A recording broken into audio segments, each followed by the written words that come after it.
Hello, welcome back to Sausage Fingers and Tiny Things. And I've got something a little bit different for you.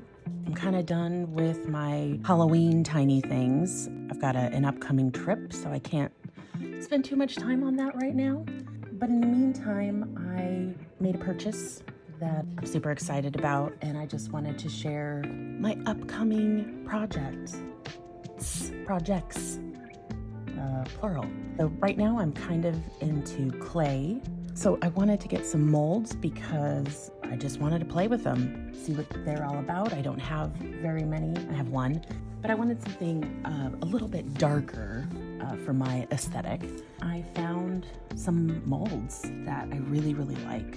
I got them from ASC Craft Supplies. They are on Etsy, and I've seen these particular molds sold by other Etsy sellers, but this is the person that I got it from. It says it's scheduled to ship by October 31st, but it's like the 29th. No, it's the 30th. No, it's the 29th today. And I bought it earlier this week. So it literally just took a couple of days. She's a very fast shipper. I'm super excited to play. So I just wanted to show you what is coming up for the holiday season, because these will probably be gifts. So if you are watching this and you are my friend or family member, or you're a family member, just pretend you didn't see this. I got the small bat by Zuri. As you can see, I've already played with it. I tried cleaning it out before doing this, but yeah, this is the small one. They have a larger one. I really wasn't paying attention. This was a purchase, mostly a fever-fueled purchase, because guess what? I got a fever, and the only prescription is more cowbell. I have a fever for crafts. Anyway, this is what that looks like. You really can't, maybe you can see the detail. I will show you in just a minute what I did with that one. But this is called, this is the, whoops. Oh no, my N came off. Stay on. So this is the Bat King small from Zuri Designs. I've never heard of these people until I saw this, and I went on their website, and a lot of their molds are very intricately designed. So I might get more, I don't know. I'm super excited to play with this one. And then I got Lover of Darkness silicone mold, also by Zuri Designs.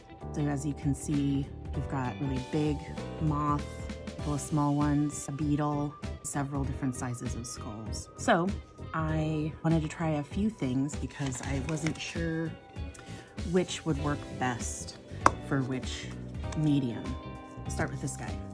With this guy, I decided that since it didn't have as many items on it to use, so this one I tried polymer clay. Everything I researched online sort of suggests that Sculpey Primo is the best kind for jewelry, which is what I'll be doing with these. So that's what I did. I took out my Primo. This is that one. Hopefully you can see it. I used Primo with some stuff in it. This was already in there. That holographic, whatever you call it, glittery stuff, that was already in there. This really doesn't help the design stand out. So I took metallic gold paint and just painted over it, left the skull alone. That's all right. You can sort of see some of the details, but it's not super obvious. So I'd probably want to go in with a darker color first and then brush over with gold, and that should make the details really stand out. I like it. It's fine. I'll probably use it for test jewelry, but I probably won't use this with this. If anything, I'll probably use this for the skulls since there aren't as many details to see.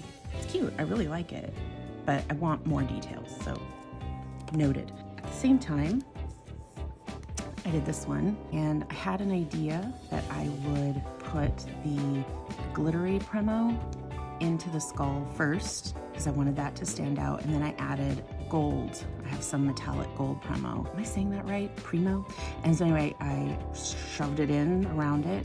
My only thing that I would do differently with this one is probably bake the skull part first and then go back in with the gold, because this, you can't see it right now, but the white stuff kind of squished into the bat over here and kind of squished around here and marred some of the details. So that's what I would do next time with multicolor clay. I went in with the metallic paint, and since the metallic paint was slightly different than the metallic gold of the clay, I went ahead and just painted over the rest of it. I didn't do too thick of a layer because I don't know, it's gold, you don't need it. It turned out a little bit better.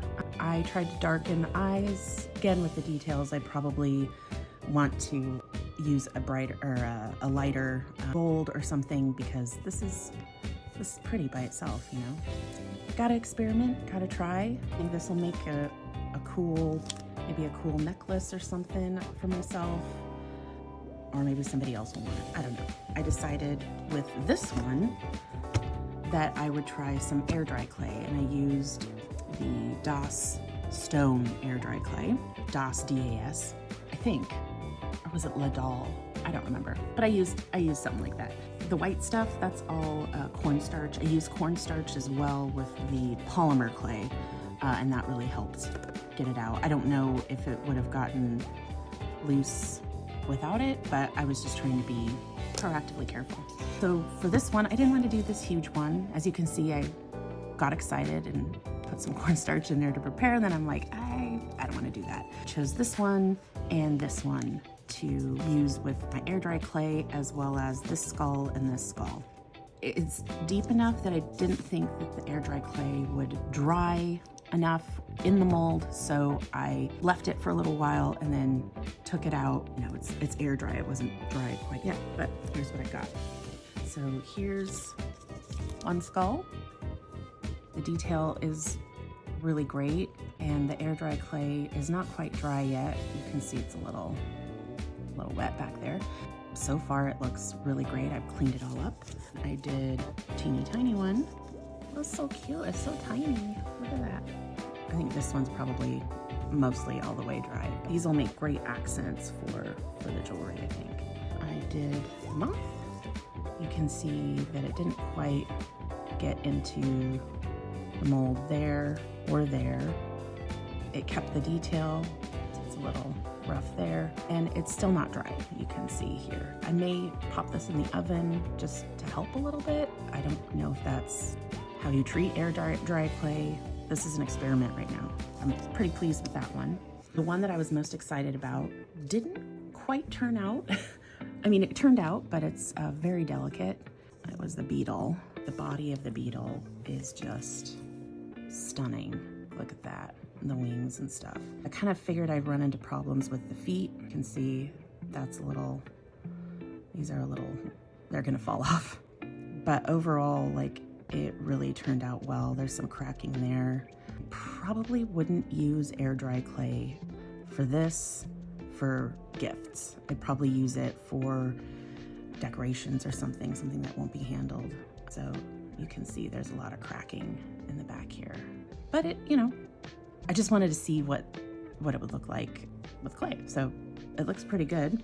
And then my last attempt was with resin. I've got some UV resin at my little light. So my first attempt, I tried to fill the whole mold with the resin and then cure it, and it did not fully clear, did not fully dry. So you can't really see the detail at all. There's no detail, it just slid off because it was not, didn't work. I eventually I remembered that UV resin with deep molds, you gotta do it in layers. So that's what I did. I used gold powder and iridescent blue. This is how it turned out. It's currently still drying. I put gloss varnish on it. The details came out much nicer. I think with clear resin, the details aren't as obvious. Again, these are all experiments. You can sort of see some details. You can see some of the iridescence from the powder. I really like that. So I'll definitely be using that on various elements of each creature I make. So I did this in layers and I'm pretty pleased with it. But yeah, I think colored resin, or maybe if I paint on it or something, it would look, you'd get more of the detail. But that's what I got. This is my upcoming project that I will be working on. In the next couple of days, I'll be leaving for a week, and when I get back, I will be focusing on these. And I'm super excited. I'm going to be mounting them on leather because I have a bunch of leather and leather tools and dies and all sorts of stuff that I can use for that. So these will probably be necklaces of varying sizes. I'll be adding beads and bones and all sorts of stuff because I've got all that stuff. So I don't make jewelry, so this will be a journey. I get to learn something new, which I always love to do, and make something spooky, which is kind of my thing. So anyway, thank you for watching. Thanks for tuning in. If you are new to this channel and you're interested in following along on my journey, hit that subscribe button. Let me know if you have any ideas, any suggestions. What would you do with this sort of stuff? How would you create jewelry with this? I'd be curious. Anyway, thanks guys.